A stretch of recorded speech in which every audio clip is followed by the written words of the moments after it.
Magandang araw sa inyo lahat mga paps, no, and welcome back sa ating channel. So meron na natin tayong tanggap dito isang Samsung ulit, na Samsung 32 inches Smart TV. And then yung problema nito, no, protect siya. Meron siyang standby. Pagpa-power on mo, mabiblink lang yung kanyang standby indicator, tapos back to standby na siya. So chinik natin yung mga supply dito, yung 3.3, 1.8, 5 volts, 12 volts, normal naman. So, ang nakita natin problema, meron tayong supply dito sa may 2.5 volts na magsusupply sa may MCU natin. Walang supply. So, nung ma-check natin siya ng by resistance, short circuit po siya, nagkakaroon ng buzzer, nagbabuzzer po yung ating tester, no? So, chinik natin yung linya ng 2.5 dito, tinanggal po natin yung IC na yan kasi nag-inject po tayo ng short killer dito, no? So, ito po yung kanyang IC. Input niya is 3.3, tapos yung out niya is 2.5. Ayan. Ito. So, tinanggal natin yan kasi mag-i-inject tayo. Kasi shorted nga yung linya. In-inject natin ng supply para malaman natin kung ano ba yung naging problema, yung MCU ba mismo or yung capacitor niya. So, nakaset na po natin yan. Ito, 2.5 yung 2.5 volts yung shorted na linya. So, nakaset yung ating short killer dito na 2 volts lang. So, mas maganda, mas mababa para iwas disgrasya. So, yung nakaset na po yan. Tingnan nyo. Papower on ko lang yung ating short killer, no? Papower on natin.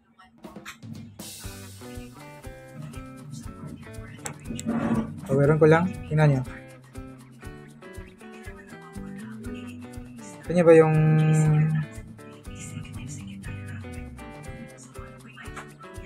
tingnan nyo ba? Hindi. So, wait lang. Lagyan ko ng ano. Lagyan pa natin ng ano yan.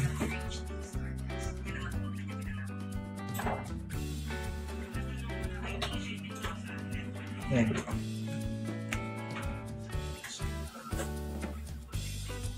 Power on ko yung short killer natin. Yan, o. Umusok dyan is yung kanyang capacitor filter. Ayan. So, tatanggalin natin yan, then try natin palitan, no? So, ito, continue tayo, no? Ito, natanggal na po natin yung shorted na capacitor. Ito na po siya. Ayan. Ako, dumikit. Wait. Ayan. So, dito, try natin na i-inject ulit kung uusok pa ba. Kasi nawala na po yung shorted na capacitor dyan. Tingnan natin kung meron pang iba.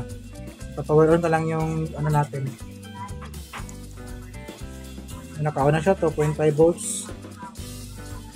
So ngayon, wala na siyang usok, no? Wala nang umusok sa my board. So sabihin yan, yun lang yung capacitor yung nagkaroon ng problema. Ito. Then testing tayo, hanap tayo ng capacitor na pamalit ito galing sa may mainboard, no? Hanapan natin yan para may pamalit, para magiging protect na rin sa may circuit nya.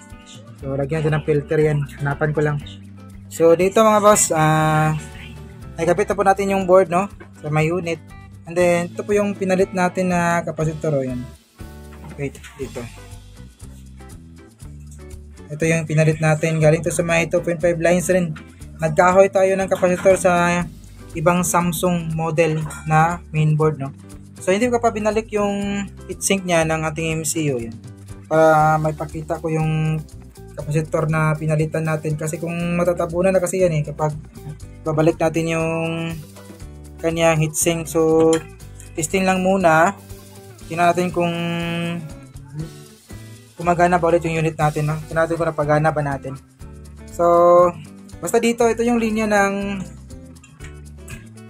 ito yung kanyang linya, regulator kasi ito ito yung kanyang 3.3 supply, tapos yung out nya, ito is 2.5. Papasok po yan dito, papuntang MCU natin. So test ko lang. Yan, saksak. Ayun, nagbe-blink. Ayun, bumukas na yung unit natin, Kanina, napagkasaksak mo, standby siya, tapos pag pinapower on mo, balik standby po siya. So protect yun pala, merong shorted dun sa kanyang 2.5 volts line na SMD capacitor. So, yun o, goods na po yung unit natin. Back to normal na siya. Ayan. All done. So, hanggang dito lang yung video natin mga Pops. Sana kahit pa paano may nakuha kayong ideas ting ginawa ngayon, no? Make a video as always. So, this is your service driver. See you in our next video. Bye-bye.